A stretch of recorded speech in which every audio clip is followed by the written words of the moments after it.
Connection के लिए होगा। उसमें परशुराम बिहार से भी हमें प्रतिनिधि चाहिए। एक दो लोग हमारे संपर्क में हैं और लोगों से मैं अपील करूंगा कि आइए एकता संघर्ष समिति से जुड़िए। किसी भी प्रकार के रहमो करम वाली चीजों पे, खैरात वाली चीजों पे निर्भर नहीं रहिए। जुगाड़ से अगर हो जाता है समाधान तो कर लीजिए, उससे कोई मनाही नहीं है, मगर हमारी लड़ाई है परमानेंट सोल्यूशन की।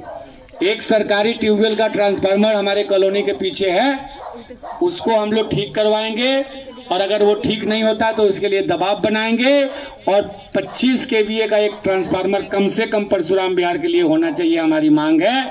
और नहीं तो दूसरा विकल्प हम देंगे उनको कि जो ये हमारा फार्म हाउस वाला ट्रांसफार्मर है इसको 250 केवीए का करें और इससे पवन इनकलेव और परशुराम बिहार का दोनों का काम चल जाएगा कि नहीं? हाँ, चलेगा। अगर वो 250 केवीए का ट्रांसफार्मर हो जाता है तो अलग से परशुराम बिहार में नहीं भी लगेगा तो दोनों कॉलोनियों का काम उस ट्रांसफार्मर से चल जाएगा। तब तक आप लोग पानी भरने के लिए किसी भी प्रकार की जरूरत है तो वहां से ले सकते हैं। फीड कॉलोनी वालों से भी हमने रिक्वेस्ट किया है कि भैया आपका जैसे काम चल रहा है इनका भी थोड़ा बहुत काम चलना चाहिए। देखिए, हम सब लोगों को मिलजुल के अपना काम करना है। अगर कोई हमारी कॉलोनी दुखी है तो हम सुखी नहीं रह सकते। तो इसलिए एकता संघर्ष समिति का यही मोटो है, हमारी यही धुन है। और हमारे बीच ऐसे लोग अभी आपके कॉलोनी में खड़े हैं जिनके घरों में मीटर है, जिनके यहाँ लाइट आ रही है। मेरे खुद के घर में लाइट आ रही है और सोलर लगा हुआ है, मगर हम लोग इन कॉलोनियों में बार बार इसलिए जा रहे हैं कि अपनी समस्या हमारी हल हुई है तात्कालिक, आपकी भी तात्कालिक हल हो और परमानेंट सोल्यूशन जो है कनेक्शन का रास्ता खुले। मगर उसके लिए कॉलोनी के हर घर से लोगों को निकालना पड़ेगा। ये इस कॉलोनी के लोगों की जिम्मेवारी है कि आप लोगों को समझाइए, लोगों को बताइए कि देखो ये जरूरी लड़ाई लड़ रही है एकता संघर्ष समिति और हमें इनका साथ देना चाहिए। अगर कोई दलाल किस्म का व्यक्ति आपको भरमाता है, समिति के बारे में, समिति के लोगों के बारे में उल्टा सुल्टा बोलता है, तो सीधे समिति के लोगों से संपर्क करके उसे क्लियर कर लीजिए। क्योंकि ऐसे लोग भी हमारे बीच में हैं जो हमें एक दूसरे के खिलाफ भड़का के अपनी गोटी लाल करने के चक्कर में पड़े रहते हैं। तो इसलिए किसी भ्रम में मत पड़िए। रात बहुत ज़्यादा हो गई है, हम लोग तीसरी कॉलोनी अभी कंप्लीट कर रहे हैं। श्याम विहार से होते हुए पीड़ कॉलोनी आए और परशुराम विहार में समापन कर रहे हैं। अब इधर की कॉलोनियों का पहले चरण का प्रचार अभियान खत्म हो गया है।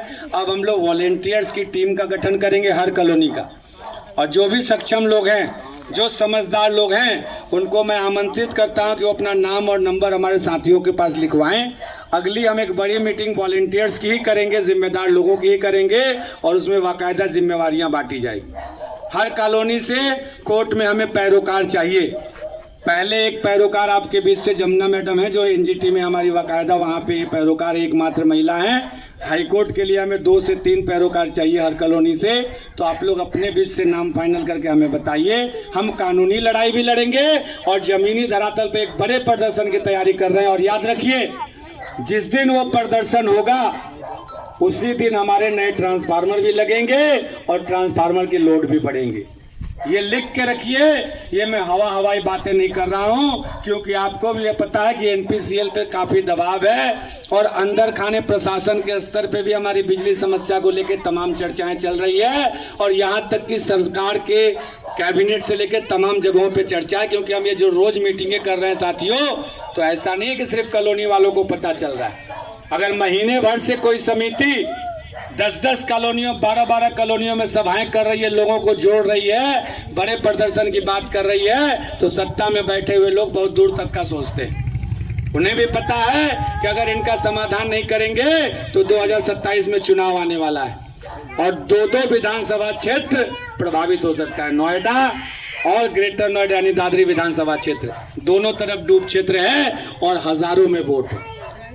तो इसलिए तैयारी करिए, जम के करिए, अपनी ताकत दिखा के हम अपना हक लड़के लेंगे। तो एक बार जोरदार नारों के साथ मैं अपनी बात समाप्त करूंगा। सभी लोग नारे लगाइए। बिजली कनेक्शन लेके रहेंगे, बिजली कनेक्शन लेके रहेंगे, हम अपना अधिकार मांगते, हम अपना अधिकार मांगते। अंधकार का युग बीतेगा, अंधकार का युग बीतेगा, बिन्हान पत्ता हिलता